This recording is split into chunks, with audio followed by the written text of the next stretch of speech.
वर्तमान समय में प्रतियोगी परीक्षा को उत्तीर्ण करना मतलब उपलब्ध स्रोतों से अध्ययन कर सब कुछ की जानकारी हासिल करना है। सर्वप्रथम जितने भी छात्र एवं छात्राएं हमारे ओपी मैथ चैनल में जुड़े हैं, जैसे यूपीपीसीएस, एमपीपीएससी, सीजीपीएससी, शिक्षक चयन परीक्षा, पटवारी भर्ती, पुलिस भर्ती, एएसआई इत्यादि, उन सभी लोगों का स्वागत एवं अभिनंदन करता हूं। जो छात्र अभी नए हैं और वे लोग सब्सक्राइब कर बेल मतलब घंटी वाले ऑप्शन पर जाकर ऑल वाले ऑप्शन को क्लिक कर दें, जिससे कि अगली वीडियो आप लोगों को आसानी से मिल सके। अब हम डेस्कटॉप पर चलते हैं। आज हम लोग सामान्य अध्ययन का भूगोल विषय का वस्तुनिष्ठ प्रश्नों का सेट क्रमांक 14 का अभ्यास करेंगे। आज 14 का अभ्यास करेंगे।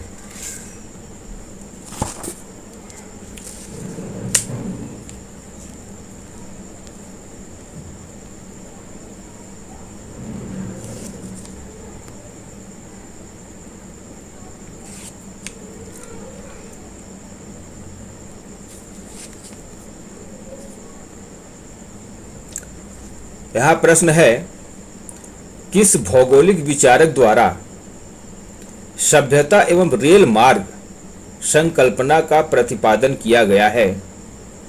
इसमें ऑप्शन नंबर ए दिया है Mark Twain, option number B दिया है Griffith Taylor, option number C दिया है ग्राहम ग्रीन और ऑप्शन नंबर डी दिया है मार्क जेफरसन। एक बार फिर प्रश्न हम रिपीट कर रहे हैं, किस भौगोलिक विचारक द्वारा सभ्यता एवं रेल मार्ग संकल्पना का प्रतिपादन किया गया है? तो इसका उत्तर होगा मार्क जेफरसन। मार्क जेफरसन ने रेलों को सभ्य बनाया, इसलिए हम ऑप्शन नंबर डी पर चिन्ह लगा देंगे। अगला प्रश्न है,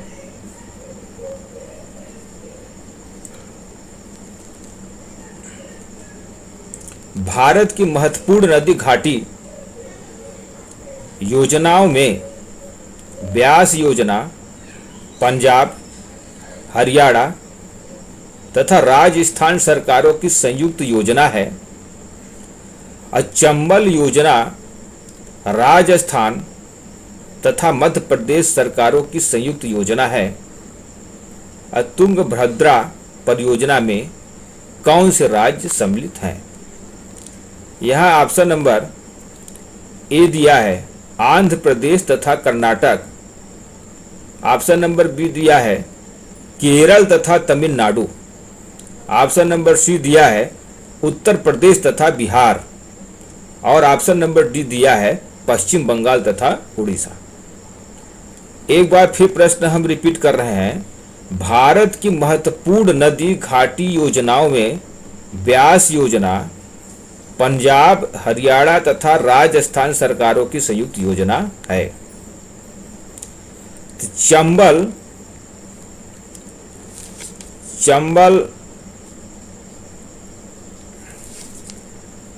चंबल योजना राजस्थान तथा मध्य प्रदेश सरकारों की संयुक्त योजना है। अब यहां प्रश्न कर रहा है, तुंगभद्रा योजना में कौन से राज्य सम्मिलित हैं? तो इसका उत्तर ऑप्शन नंबर ए होगा आंध्र प्रदेश तथा कर्नाटक, इसलिए हम ऑप्शन नंबर ए पर चिन्ह लगाएंगे।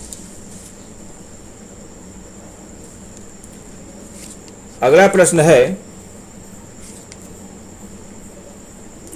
भारत में गुलाबी शहर किस नगर को कहा जाता है? इसमें ऑप्शन नंबर ए दिया है आगरा, बी दिया है जोधपुर और सी दिया है जयपुर और ऑप्शन नंबर डी दिया है अजमेर। एक बार हम फिर प्रश्न रिपीट कर रहे हैं,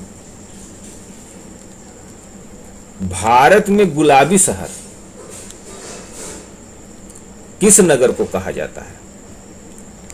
तो इसका उत्तर है ऑप्शन नंबर सी जयपुर। इसलिए हम जयपुर पर चिन्ह लगाएंगे। अगला प्रश्न है, हेलीबाप किसका नाम है? इसे ऑप्शन नंबर ए दिया है पुच्छल तारा,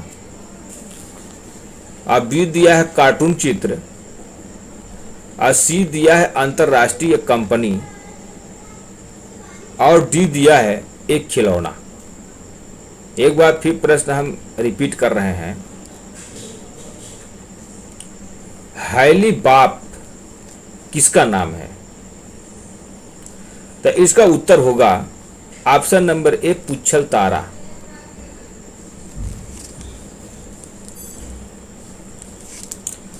अब अगला प्रश्न है,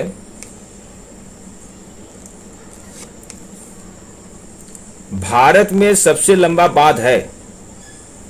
इसे ऑप्शन नंबर ए दिया है भाखरा, बी दिया है हीराकुंड, सी दिया है राणा प्रताप सागर, और ऑप्शन नंबर डी दिया है तुंगभद्रा।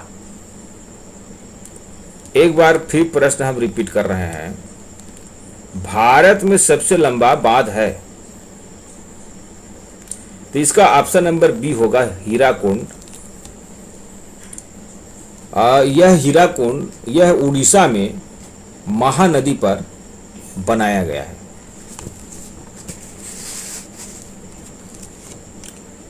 अगला प्रश्न है,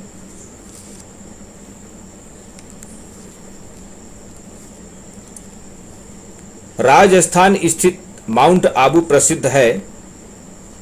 इसे ऑप्शन नंबर ए दिया है झरनों के लिए, ऑप्शन नंबर बी दिया है गुफा पच्चीकारी के लिए, ऑप्शन नंबर सी दिया है आईपीएस अकादमी के लिए, और ऑप्शन नंबर डी दिया है दिलवारा मंदिरों के लिए। एक बार फिर प्रश्न हम रिपीट कर रहे हैं, राजस्थान स्थित माउंट आबू प्रसिद्ध है? तो इसका उत्तर होगा ऑप्शन नंबर डी दिलवाला मंदिरों के लिए। इसलिए हम ऑप्शन नंबर डी पर चिन्ह लगाएंगे। अगला प्रश्न है,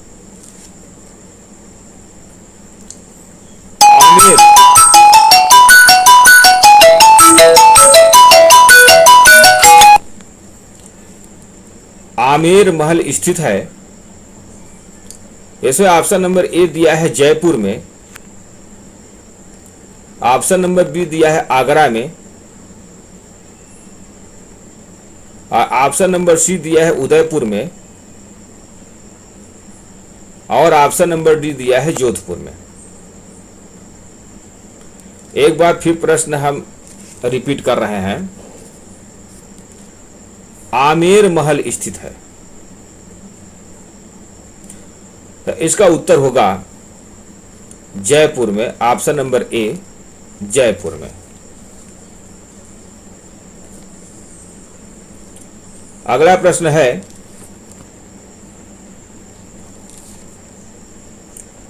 नदियां हमारे लिए क्यों सर्वाधिक उपयोगी है? इसमें ऑप्शन नंबर ए दिया है वह फल का मुख्य स्रोत है,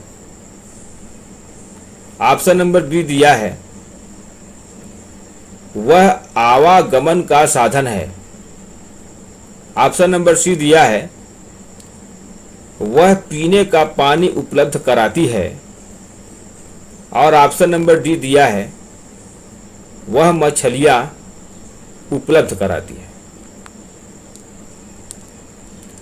एक बार फिर प्रश्न हम रिपीट कर रहे हैं, नदियां हमारे लिए क्यों सर्वाधिक उपयोगी हैं?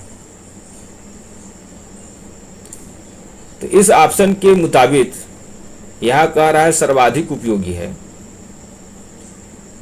तो इसका उत्तर हो जाएगा वह आवागमन का साधन है। इसलिए हम ऑप्शन नंबर बी पर चिन्ह लगाएंगे।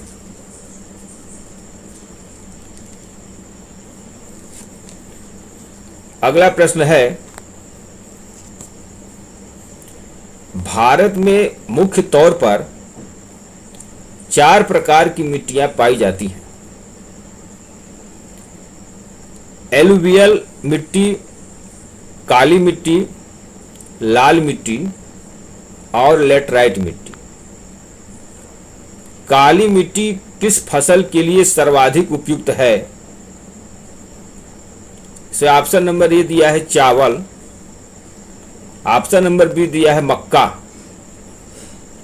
ऑप्शन नंबर सी दिया है खरबूजा और ऑप्शन नंबर डी दिया है कपास। एक बार हम फिर प्रश्न रिपीट कर रहे हैं। भारत में मुख्य तौर पर 4 प्रकार की मिट्टियां पाई जाती हैं।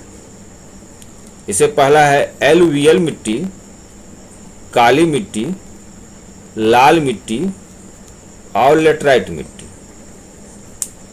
अब इसे प्रश्न कह रहा है कि काली मिट्टी किस फसल के लिए सर्वाधिक उपयुक्त है?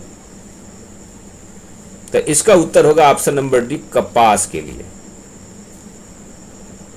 इसलिए हम ऑप्शन नंबर डी पर चिन्ह लगाएंगे। अगला प्रश्न है, भारत के पश्चिमी समुद्र तट पर प्रमुख बंदरगाह हैं। बंबई, कांडला, मंगलोर, भटकल आदि। निम्नलिखित में से कौन सा बंदरगाह भारत के पूर्वी तट पर स्थित नहीं है?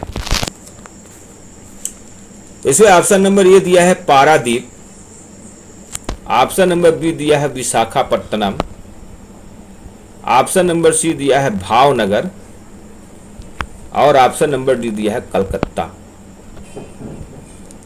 एक बार हम फिर प्रश्न रिपीट कर रहे हैं।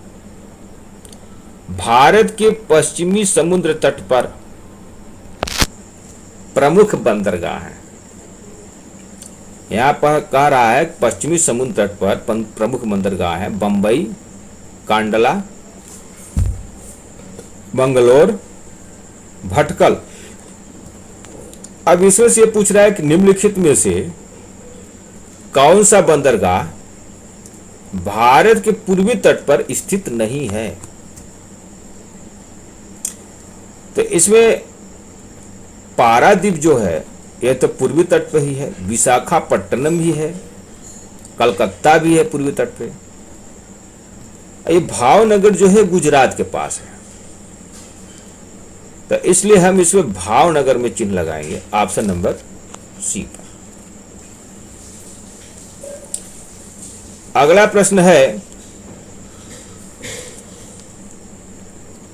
भारत की भौगोलिक स्थिति है। इसमें ऑप्शन नंबर ये दिया है भूमध्य रेखा के उत्तर में 8 डिग्री से 37 डिग्री अक्षांश रेखाओं और 68 डिग्री से 97 डिग्री पूर्वी देशांतर रेखाओं के बीच। ऑप्शन नंबर बी दिया है भूमध्य रेखा के दक्षिण में 8 डिग्री से 37 डिग्री अक्षांश रेखाओं और 68 डिग्री से 97 डिग्री पूर्वी रेखांश रेखाओं के बीच। ऑप्शन नंबर सी दिया है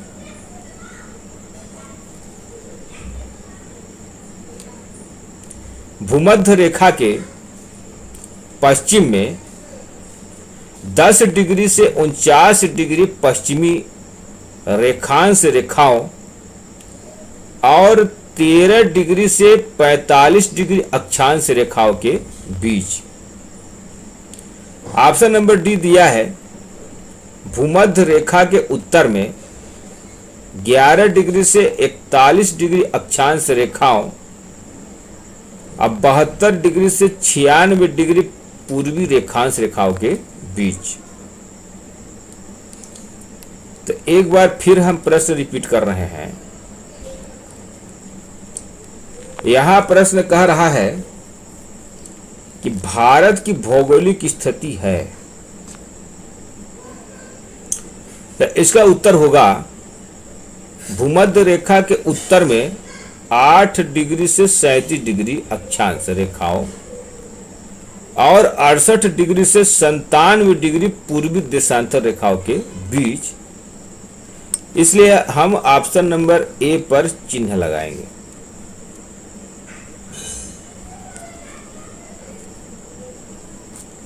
अगला प्रश्न है,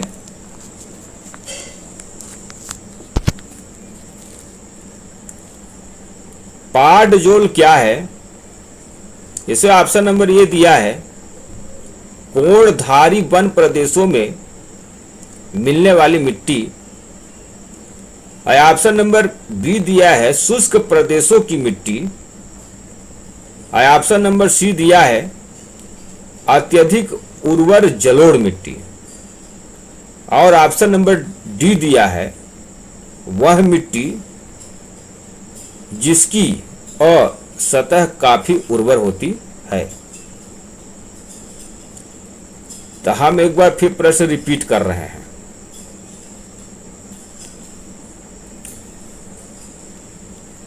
पाटजोल क्या है? तो पाटजोल जो है इसका आंसर होगा ए कोणधारी वन प्रदेशों में मिलने वाली मिट्टी। तो ये कोणधारी वन प्रदेश मिलते कहाँ हैं? यह ऑस्ट्रेलिया और अमेरिका, संयुक्त राज्य अमेरिका में पाया जाता है। यह शंकुधारी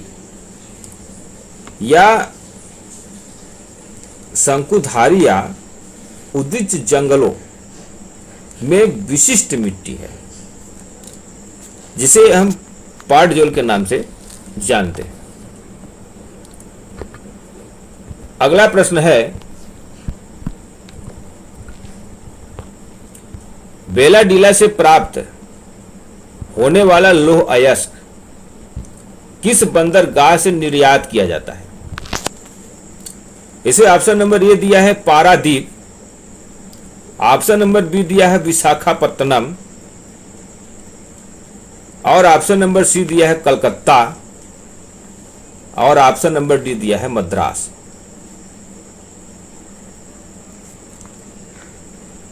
एक बार फिर प्रश्न हम रिपीट कर रहे हैं। बेलाडीला से प्राप्त होने वाला लौह अयस्क किस बंदरगाह से निर्यात किया जाता है? तो इसका उत्तर होगा ऑप्शन नंबर बी विशाखापट्टनम से। इसलिए हम ऑप्शन नंबर बी पर चिन्ह लगाएंगे। अगला प्रश्न है,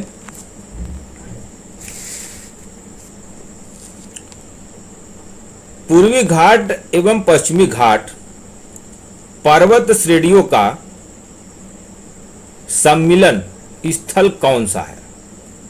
ऑप्शन नंबर ए दिया है पालिनी पहाड़ियां, बी दिया है नीलगिरी पहाड़ियां, और सी दिया है अन्नामलई पहाड़ियां, और ऑप्शन नंबर डी दिया है सेवराय पहाड़ियां।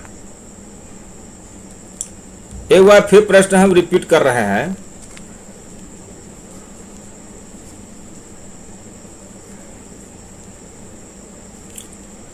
पूर्वी घाट एवं पश्चिमी घाट पर्वत श्रेणियों का सम्मिलन स्थल कौन सा है? तो इसका उत्तर होगा ऑप्शन नंबर बी नीलगिरी पहाड़ियां। इसलिए हम ऑप्शन नंबर बी पर चिन्ह लगाएंगे। अगला प्रश्न है,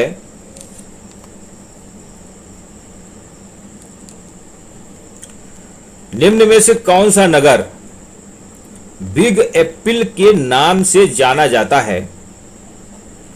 इसमें ऑप्शन नंबर ए दिया है वाशिंगटन, बी दिया है न्यूयॉर्क, सी दिया है शिकागो और डी दिया है लंदन। एक बार फिर प्रश्न हम रिपीट कर रहे हैं, कौन सा नगर बिग एप्पल के नाम से जाना जाता है? तो इसका उत्तर होगा ऑप्शन नंबर बी, न्यूयॉर्क। इसलिए हम ऑप्शन नंबर बी पर चिन्ह लगाएंगे। अगला प्रश्न है, यूरोप महाद्वीप में प्रवाहित होने वाली सबसे लंबी नदी कौन सी है? इसमें ऑप्शन नंबर ए दिया है राइन, बी दिया है वोल्गा और सी दिया है डेन्यूब और ऑप्शन नंबर डी दिया है सीन। एक बार फिर प्रश्न हम रिपीट कर रहे हैं, यूरोप महाद्वीप में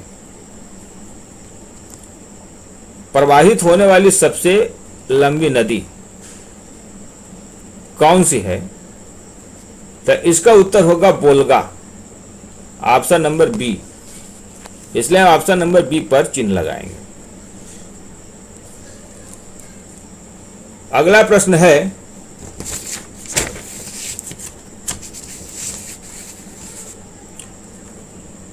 नेटाल नगर दक्षिण अमेरिका के किस देश में है? इसमें ऑप्शन नंबर ए दिया है ब्राजील, ऑप्शन नंबर बी दिया है चिली और ऑप्शन नंबर सी दिया है पेरू और ऑप्शन नंबर डी दिया है अर्जेंटीना। एक बार फिर प्रश्न हम रिपीट कर रहे हैं, नेटाल नगर दक्षिण अमेरिका के किस देश में है? तो इसका उत्तर होगा ब्राजील। हम ब्राजील पर चिन्ह लगाएंगे। आज का अंतिम प्रश्न, निम्न में से कौन सा एक द्वीपीय प्रायद्वीप है? इसमें ऑप्शन नंबर ए दिया है यूरोप, ऑप्शन नंबर बी दिया है ऑस्ट्रेलिया, ऑप्शन नंबर सी दिया है एशिया और ऑप्शन नंबर डी दिया है अंटार्कटिका। एक बार फिर प्रश्न हम रिपीट कर रहे हैं, कौन सा एक द्वीपीय महाद्वीप है, द्वीपीय महाद्वीप है? तो इसका उत्तर होगा ऑस्ट्रेलिया। इसलिए हम ऑप्शन नंबर बी पर चिन्ह लगाएंगे। यदि आप लोगों को यह अभ्यास प्रश्न पत्र का श्रृंखला पसंद आया है तो आप लाइक का बटन अवश्य दबाएंगे। हम एक हफ्ते में एक प्रैक्टिस वर्क जारी करते हैं और प्रतिदिन डेली करंट न्यूज का समाचार संग्रह शॉर्ट में निकालते हैं, जिसे आप लोग देखते रहें। जय हिंद, जय भारत।